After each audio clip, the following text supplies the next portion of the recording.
बोलो सतगुरुदेव की जय। बंदी छोड़ कबीर परमेश्वर जी की जय।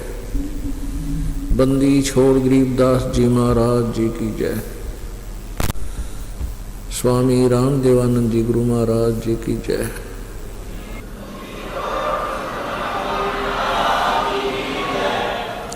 सर्व संतों की जय, सर्व भक्तों की जय, धर्मी पुरुषों की जय, श्री काशी धाम की जय, श्री छुडानी धाम की जय, श्री करौथा धाम की जय, श्री बरवाला धाम की जय। सत साहिब गरीब नमो नमो सतपुरुष को नमस्कार गुरु की नहीं।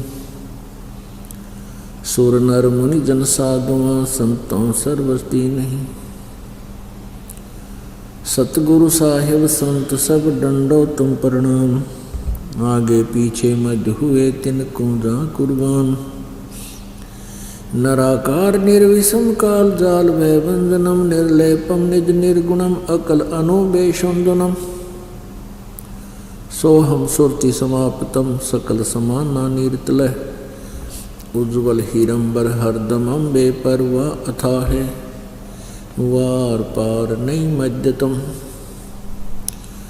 ग्रीब जो सुमर सिद्ध होई गणनायक गलताना। करो अनुगर सोई पारस पद परवाना। आदि गणेश मनाऊं गणनायक देवन देवा। चरण कमल लो लाऊं आदंत करूं सेवा। परम शक्ति संगीतम रिद्धि दाता सोई। अवगत गुण अतीतम सत्य पुरुष निर्मोही। जगदम्बा जगदीशम मंगल रूप मुरारी। तन मन अर्पों शीशम भक्ति मुक्ति भंडारी। सुर नर मुनि जन ध्यावे ब्रह्मा विष्णु महेशा। शेष सहस मुख गावे पूज्य आदि गणेशा। इंद्र कुबेर सरीखा वर्ण धर्म राय ध्यावे। समर्थ जीवन जी का मन इच्छा फल पावे। 33 कोटि अधारा जावे से 88। उतरे भव जल पारा कट है यम की फांसी। 33 कोटि अधारा जावे से 88। उतरे भव जल पारा कट है यम की फांसी। कर चोरूं विनती करूं धरूं चरण पर शीस। गुरु जी राम देवानंद जी महाराज ने दियो नाम बख्शीश। कोटि कोटि सिजदा करूं कोटि कोटि प्रणाम। चरण कमल में राखियो में बंदी जाम गुलाम। कुत्ता हो गुरुदेव का रामपाल दास का नाम। गले प्रेम की जेवड़ी जांखें चो वहाँ जाऊं। तो करो तो बावड़ू दूर दूर करो तो जाऊं। जो राखो तो ही रहूं जो देव सखा। जय इब के सतगुरु मिले सब दुख आँखों रोए। चरणों ऊपर शीश धरूं कहूँ जो कहनी होए। कबीर साईं मिलेंगे, पूछेंगे कुशलात, आद अंत की सब कहूँ अपने दिल की बात। गुरु जी तुम ना भूलियो, चाहे लाख लोग मिल जाएं, हमसे तुमको बहुत है, तुमसे हमको नाय। कबीर तुमरे विसारे क्या बने, मैं किसकी शरण में जाऊं। शिव बिरंच मुनि नारदा, तिनके हृदय न समो। अवगुण किए तो बहुत किए, करत न मनिहारे। बावे बंदा बख्श दियो, बावे गर्दन उतारे। अवगुण मेरे बाप जी, बख्शो गरीब नवाजे। जे मैं पूत कपूत हूँ, बहुर पिता को लाज। मैं अपराधी जन्म का, नक्सक बरे विकार। तुम दाता दुख भंजना, मेरी करो संभाल। सूरत करो मम साइया, हम हैं भव जल माही। आपे ही बह जावांगे जो, तुम न पकड़ोगे माँ। हे बंदी छोड़ दयाल जी, तुम तक हमारी दौड़े। जैसे कागज जहाज का, अब सूझे और न ठोरे। परम पिता पूर्ण ब्रह्म, सारी सृष्टि के रचनहार कुल मालिक कबीर परमेश्वर जी की असीम कृपा से आप जी को यह सत्संग श्रवण करने का शुभ अवसर प्राप्त हुआ।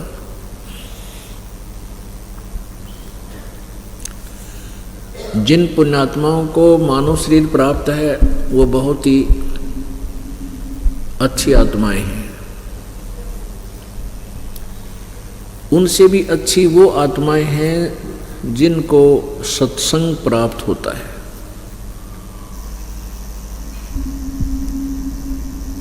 आप उन सर्वश्रेष्ठ आत्माओं में से हो जिनको सत्संग प्राप्त हुआ है।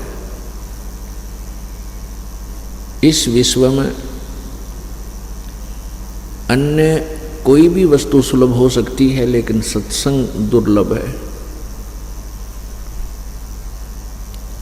सत्संग उसी को कहते हैं जिसमें केवल सत्य भाषण हो, शास्त्र अनुकूल ज्ञान हो और शास्त्र अनुकूल ही समाधान और साधन हो, भक्ति विधि हो, मंत्र हो, उसको सत्संग कहते हैं। एक पंडाल लगा के स्पीकर बांध के और उवाबाई बकने मात्र से सत्संग नहीं होता। तो पुण्यात्माओं, इस विश्व में कहीं सत्संग नहीं है। और ये बातें कड़वी अवश्य लगती हैं। इस विश्व में कहीं भी सत्संग नहीं है, इस बरवाला सतलोक आश्रम बरवाला के अतिरिक्त।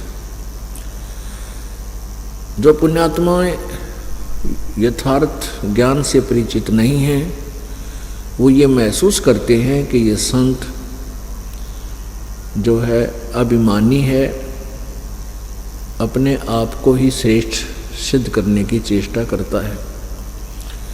दास अभिमानी नहीं है, लेकिन तत्वज्ञानी अवश्य है। गीता जी अध्याय नंबर 16 के श्लोक नंबर 23 में कहा है कि जो शास्त्र विधि को त्याग कर जो मनमाना आचरण करते हैं, मनमानी पूजाएं करते हैं, उनको कोई लाभ नहीं होता, आध्यात्मिक लाभ कोई नहीं होता। ना उनकी सिद्धि होती है, न उनको कोई सिद्धि प्राप्त होती है, न उनको कोई सुख प्राप्त होता है, और न ही उनकी गति होती है, मोक्ष होता है। फिर तुरंत ही श्लोक नंबर 24 में कहा है कि इससे तेरे लिए अर्जुन शास्त्र कर्तव्य और अकर्तव्य की व्यवस्था में, यानी कौन से भक्ति कर्म करने चाहिए और कौन से ना करने चाहिए, उनके लिए सद्ग्रंथ ही प्रमाण है। किसी अन्य व्यक्ति के कहने मात्र से अपने भक्ति मार्ग को तू चेंज मत कर देना, बदल मत लेना। पुण्यात्माओं, गीता जी अध्याय नंबर 7 के श्लोक नंबर 19 में गीता ज्ञान दाता कहता है कि जो मैंने 12 से लेकर 15 तक, श्लोक 12 से लेकर 15 तक और 16 से लेकर 18 तक जो ज्ञान दिया है वो मेरा विचार है। और उसमें क्या प्रमाण किया है कि तीनों गुणों रजगुण ब्रह्मा, सतगुण विष्णु, तमगुण शिव जी की पूजा व्यर्थ है। फिर अपने विषय में गीता ज्ञान दाता कहता है कि मुझ ब्रह्म की साधना करते हैं वो 4 प्रकार के हैं। एक आरत, अर्थार्थी, जिज्ञासु और ज्ञानी। ज्ञानी को छोड़कर 3 जो हैं ये भी व्यर्थ बताए हैं। भले ही वह ब्रह्म साधना कर रहे हैं लेकिन उनकी साधना ठीक नहीं। अपने कहते हैं ज्ञानी जो हैं ये मुझे अच्छे लगते हैं क्योंकि इन्होंने जान लिया है कि अन्य देवताओं की पूजा नहीं करनी चाहिए और मानव जीवन केवल परमात्मा प्राप्ति के लिए ही मिला है। और ये उदार आत्मा, ये नेक आत्माएं परमात्मा की प्राप्ति में समर्पित तो हैं, लेकिन ये मेरे वाली ही अनुत्तम साधना में लीन है। कारण क्या है? क्योंकि इनको तत्वदर्शी संत नहीं मिला। तो 7वें अध्याय 19वें श्लोक में कहता है गीता ज्ञानदाता कि बहुनाम जन्मानाम अन्ते ज्ञानवान माम प्रपद्यते वासुदेव सर्वमिति स महात्मा सुदुर्लभ है। क्या बताया है कि जो 4 प्रकार के जिज्ञासु, आरत, अर्थार्थी और ये ज्ञानी हैं, ये 4 प्रकार के साधक हैं, ये मेरी साधना जो करते हैं ये भी बहुत जन्म जन्म के जन्मांतर के किसी अंत के जन्म में मेरी पूजा करते हैं, नहीं तो अन्य उपासना में ही अपना जीवन व्यर्थ कर जाते हैं। बहुनाम जन्मानाम अन्ते ज्ञानवान माम प्रपद्यते। बहुत से जन्मों के अंत में ये ज्ञानी आत्मा, ज्ञानवान मेरी यानी ब्रह्म तक की साधना तक पहुंचते हैं।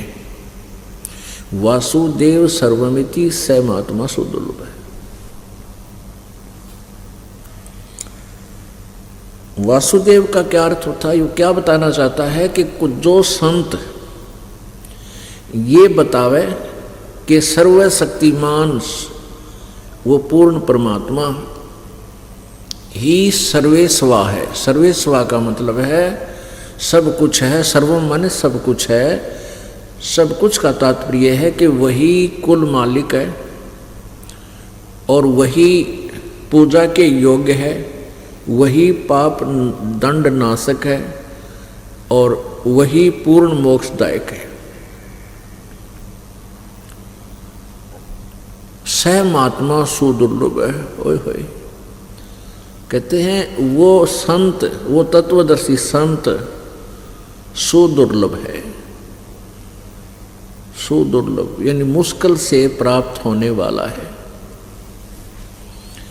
अति दुर्लभ है यानी बहुत मुश्किल से मिलेगा। पुण्यात्माओं, ये शब्द दास ने जो बोला है कि इस पृथ्वी पर वर्तमान में कहीं भी सत्संग नहीं है, तो इस बात को सुनना तो आसान है लेकिन हजम करना बड़ा मुश्किल है। इसको हजम कराने के लिए कुछ ऐसी औषधि पिलाई जाती है ताकि ये डाइजेस्ट हो जाए। क्योंकि कहने मात्र से तो सभी अपने अपने ज्ञान को, अपनी साधना को श्रेष्ठ मानते हैं, तभी तो वो लगे हुए हैं। यदि उन पुण्यात्माओं को ये पता लग जावे कि हम जो रास्ता पकड़ा है ये हमारा नहीं है, ये रास्ता हमारे घर को नहीं जा रहा है, तो तुरंत त्याग देंगे। अभी तक कोई किसी साइड में भी जा रहा है वो ये सोच रहा है मैं अपने घर को जा रहा हूँ। यानी भक्ति मार्ग का अर्थ होता है वे ऑफ वर्शिप, पूजा की विधि, भक्ति का रास्ता, यानी अपने परमात्मा के पास जाने का वे, मार्ग। तो हमने जाना है अपने परमात्मा पूर्ण परमेश्वर के पास। उसकी विधि कौन सी है, उसका तरीका कौन सा है, वो साधन कौन सा है। तो सभी चल पड़े हैं और अब अपने साधन को, अपने अपने मार्ग को श्रेष्ठ माने बैठे हैं। और ये दास कह रहा है कि तुम्हारा ये मार्ग परमात्मा की तरफ जाने वाला नहीं है, आपकी साधनाएं, आपके मंत्र गलत हैं। तो इसमें नाराज नहीं होना चाहिए, इस बात से आपको अक्षुब्ध नहीं होना चाहिए। बुद्धिमान व्यक्ति विचार किया करते हैं कि ये क्यों कह रहा है कि तेरा मार्ग गलत है। आपके मार्ग को किसी ने गलत बताया है और आपने किसी से सुनकर उस मार्ग को ग्रहण किया है, तो तुरंत पुनर्विचार करना चाहिए और प्रमाण लेना चाहिए। उससे पूछे भी क्यों, कैसे गलत बता रहे हो आप, हमें विस्तार से बताइए। फिर उस मार्ग को त्याग देना चाहिए और सुमार्ग को प्राप्त करना चाहिए, ग्रहण करना चाहिए। ये बुद्धिमता होती है। और फिर भी नहीं मानते हैं, उन अनाड़ी अज्ञानी संतों के द्वारा बहकाए हुए, और फिर भी उसी मार्ग पर चलते हैं, वही साधनाएं करते हैं। तो उनके विषय में क्या बताया है? परमात्मा ने अपनी सूक्ष्म वेद में कहा कि चातुर प्राणी चोर हैं और मूढ़ मुग्ध हैं ठोठ, वह हमारे काम के नहीं, उनको दे गड़जोट। चातुर प्राणी वो संत हैं, वह ऋषि महर्षि नकली, जिनको ज्ञान कति नहीं, बात बनाओ मीठी मीठी, धरती आसमान एक कर देते हैं प्रवचन करते समय ऐसे लतीफेदार कहानी सुना के। उनके विषय में बता रहे हैं कि चातुर प्राणी चोर हैं और मूढ़ मुग्ध हैं ठोठ। जो ये दास ज्ञान बता रहा है आपको, प्रमाण दिखा रहा है, और फिर भी इनको नहीं मानते हैं, कहते वो ठोठ हैं, मूढ़ हैं। इस ज्ञान को जो दास आपको प्रमाण सहित दिखा रहा है और फिर भी स्वीकार नहीं करते, उनके बारे में बताया है कि वो मूढ़ हैं। फिर वो, उनकी हमें आवश्यकता भी नहीं है, वो वहीं पड़े रहें। उनको दो गलजोट, जैसे एक पशु के साथ दूसरे पशु को गले से बांध दिया करते, वो जो इकट्ठे करके, फिर वो इकट्ठे धक्के खाए जा। तो कहने का यहाँ तात्पर्य ये है कि जो इतने प्रमाण सुनकर भी नहीं मानता है, देख कर भी आंखों नहीं मानता है, तो मूढ़ है, मूर्ख। वो पड़ा रहे फिर उन्हीं के पास, उन चातुर प्राणियों के पास। फिर बताते हैं बीजक की बाता कहें, ये बीजक ना ही हाथ, वो पृथ्वी डोबण उतरे कह मीठी बात। वो संत, वो नकली, वो काल के दूत इस पृथ्वी को नष्ट करने के लिए, पूरे मानव समाज को डुबोने के लिए वो जन्म प्राप्त किया उन्होंने। मीठी मीठी बात बनाकर दुनिया को भ्रमित कर रहे हैं, शास्त्र विरुद्ध साधना दे रही है। पुण्यात्माओं, कोई भी वस्तु, किसी भी चीज का हम निर्णय करना चाहते हैं, किसी चीज की हम तुलना करना चाहते हैं, तो उसके लिए कोई आधार मानना होता है। आध्यात्मिक मार्ग का आधार हमारे सद्ग्रंथ हैं। आध्यात्मिक मार्ग जो है, इसके ऊपर हमने चलना है। ये हमारा मैप है, मानचित्र है, और इस मैप के अनुसार हम चल रहे हैं तो सही है। यदि हम इस मैप के विपरीत चल रहे हैं तो हमारा मार्ग गलत है। तो मान लीजिए आप 20 किलोमीटर चले गए 100 किलोमीटर चले गए कुमार्ग पर। जाना था अपने दिल्ली और पहुंच गए अब सिरसा से भी आगे, हिसार से। तो वहाँ जाकर आपको कोई कहता है कि आप कहाँ जा रहे हो, वो कहे कि मैं दिल्ली जा रहा हूँ, उसको फिर कोई बताए कि नहीं ये मार्ग दिल्ली वाला नहीं है, अब तो बहुत विपरीत आ गए हो, दिल्ली मार्ग तो वापस जाइए, हिसार से पीछे जाइए आप। तो बुद्धिमान व्यक्ति तुरंत वापस हो लेगा, निर्णय करके 1, 2 से 4 से और पूछे और मानचित्र फाइनल फैसला करेगा। उस मानचित्र से भी कंपेयर करके फिर अपना दिशा, अपना मार्ग बदल लेना चाहिए। कई पुण्यात्मा कहते हैं कि हमने तो 20-20 वर्ष हो गए नाम लिए नहीं, अब हम कैसे छोड़ें उस गुरु जी के मार्ग को।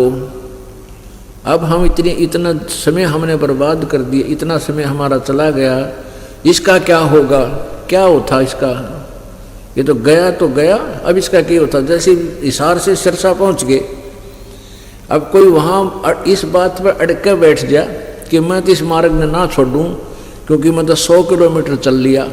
अरे चल तो लिया लेकिन विपरीत दिशा को चल लिया, ये तो वापस होना पड़ेगा, जितना आगे जाएगा उतने दूर होगा। तो पुण्यात्माओं को चाहिए कि तुरंत जब ये ज्ञान को ग्रहण करें, तुलनात्मक तरीके से स्वयं भी अपने दृष्टिकोण से सोचें, और जब आपके समझ में आ जाए कि हाँ कति गलत जा रहा हूं तो तुरंत मुड़ जाना चाहिए। न्यू क्या कि 20 साल का क्या होगा, क्या होता 20 साल का, 100 किलोमीटर का क्या होता, दूर आ गया तो वापस हो उसी को, तो तुरंत ही वापस आ जाना चाहिए। तो अपने घर की तरफ हम चल पड़ेंगे और पहुंच जाएंगे। इसी प्रकार कई प्रकार की मन में धारणाएं बनी हुई होती हैं। कह देते हैं कि कोई कहता भाई गुरु नहीं बदलना चाहिए, भाई ये बिना ज्ञान की बातें हैं, ये कति अनजान आदमी का आकर ऐसी बातें, गुरु नहीं बदलना चाहिए। और कई एक आदि बहन तो इसी वो दूसरे पंथाड़ी ऐसी मूर्ख बातें कर देती हैं, कहते हैं गुरु बदल लिया तो ऐसा खसम बदल लिया। अरे मूर्ख हो, कहाँ गुरु का दर्जा, कहाँ पति का दर्जा। गुरु तो एक डॉक्टर है, और डॉक्टर से एक डॉक्टर से इलाज नहीं हो रहा तो तुरंत त्याग देना चाहिए, उसके द्वार पर मरना काय की समझदारी है जब उसने क्या ही गाना मेरा ट्रीटमेंट सारा गलत दे रखा। तो ऐसे हम ऐसी नालायक विचारों से और हम अपने आप भी फंसे रहते हैं और एक दूसरे ने और उलझा लेते हैं। अब हम ये निर्णय करना चाहते हैं कि इस दास ने कहा कि न तो ब्रह्मा विष्णु महेश, यानी सत्संग नहीं इनके पास, यथार्थ ज्ञान नहीं, सत्संग का अर्थ होता है यथार्थ भक्ति ज्ञान मार्ग। ना ब्रह्मा विष्णु महेश जी के पास यथार्थ ज्ञान, तत्व ज्ञान, फिर अन्य इनके पुजारियों के पास होगा कहाँ से, अंडरस्टूड है। बुद्धिमान के लिए कहते हैं समझदार को संकेत ही बहुत होता है। अब जैसे श्रीमद् देवी भागवत, श्रीमद् देवी भागवत अर्थात दुर्गा पुराण में, शक्ति पुराण में 28-29 पृष्ठ पर लिखा है कि नारद जी से व्यास जी पूछ रहे कि ये विष्णु जी भी तपस्या करते हैं और ये किसकी साधना करते हैं। नारद जी ने कहा कि यही प्रसन्न मेरे पिताजी के हृदय में, ब्रह्मा जी के हृदय में उत्पन्न हुआ था कि एक समय श्री विष्णु भगवान जी घोर तप कर रहे थे, महान तप कर रहे थे। तो ब्रह्मा जी ने उनसे पूछा कि हे प्रभु, आप तो देवताओं के भी देवता हो, सारी सृष्टि के मालिक हो, आप भी किसकी पूजा करते हो।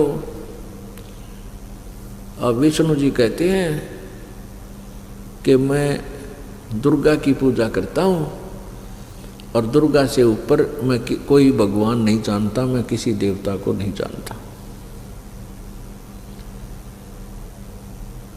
आ लिया श्री विष्णु जी के और ब्रह्मा जी के और नारद जी के और व्यास जी के उस अध्यात्म ज्ञान का अंत। ना व्यास जी ने बेरा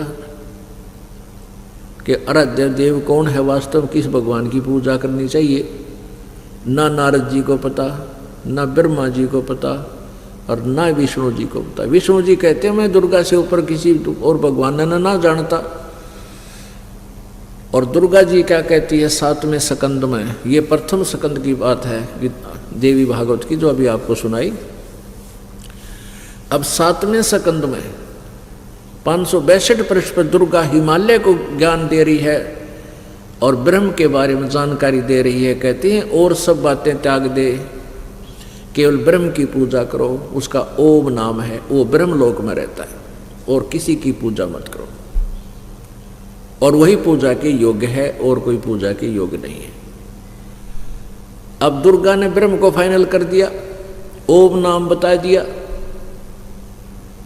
अब ब्रह्म कहता गीता जी के अंदर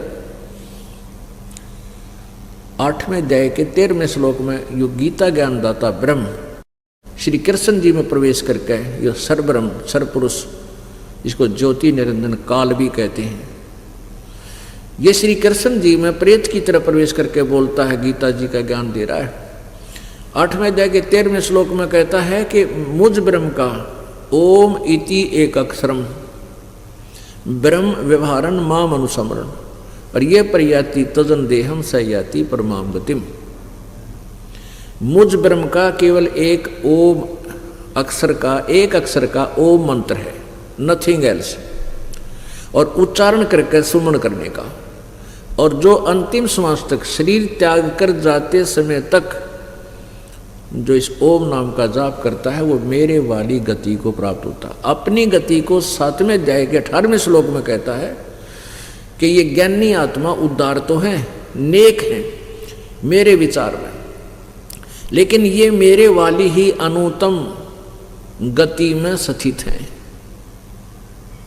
यानी घटिया साधना, मेरे वाली घटिया साधना में लीन है, क्योंकि इनको तत्वदर्शी संत नहीं मिला।